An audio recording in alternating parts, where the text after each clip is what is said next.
Right now we walk by faith and not by sight. 2 Corinthians 5:7. So does that mean faith will no longer exist in eternity? I don't think so. Let's think about heaven for a few minutes and try to imagine what faith will be like when we see Jesus face to face. So this is my 9th and last video on faith and the gospel for now. Talking about faith in heaven and eternity is a solid place to conclude because that is where our faith takes us. Before we think about it, I want to share why it's relevant and important. In this series, I am taking a deep look at what the gospel of Jesus does for us. I've created a 4-part framework that breaks it down like this. 1. What does Jesus call us out of that is harmful and destructive? 2. What does Jesus call us into that is beneficial and life-giving? Those are about the present life. 3. How will Jesus remove that destructive thing from our lives forever in eternity? And 4. How will Jesus enhance and increase that life-giving thing in eternity?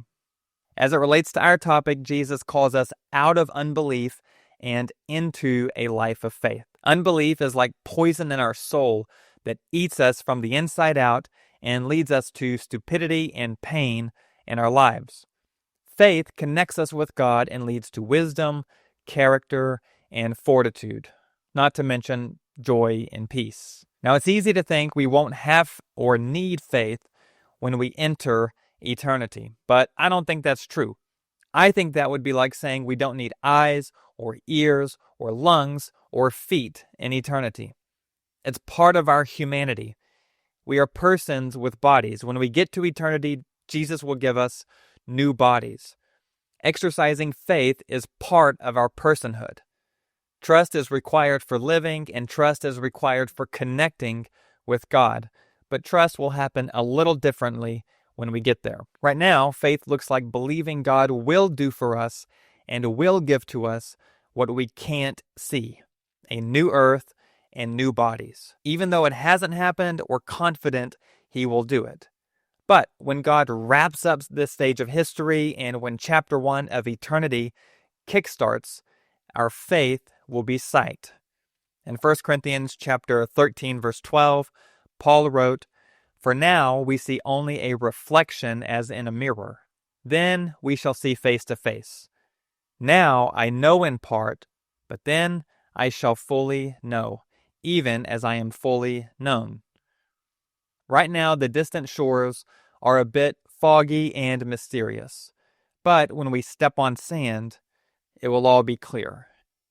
So imagine God remakes your body and this earth, and you are walking on fresh sand or fresh green grass, breathing in renewed air. You're in eternity. At that moment, your faith will be sight. What God now promises to you at that time will be accomplished for you. And when that happens, your faith in Jesus will only deepen. It's not that it will go away. You are looking at what your future holds when you're in eternity. Then you will have even more anticipation in all the good things Jesus can and will do for you in the family of God. Your understanding of God's goodness, of God's power, of God's nearness will reach new heights. But God is eternal, and He is eternally deep. There is no end to His creativity.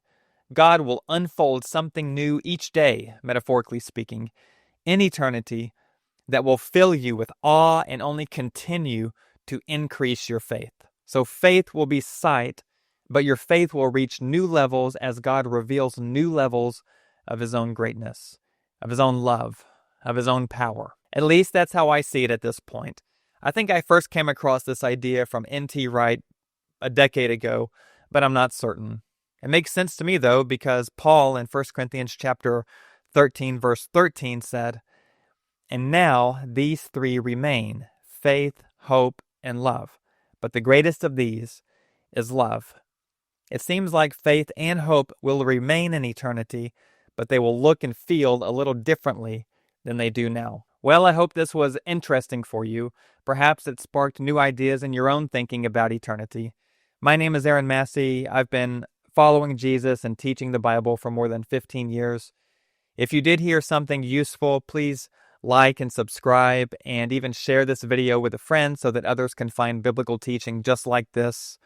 Thank you so much for listening, and I'll see you next time.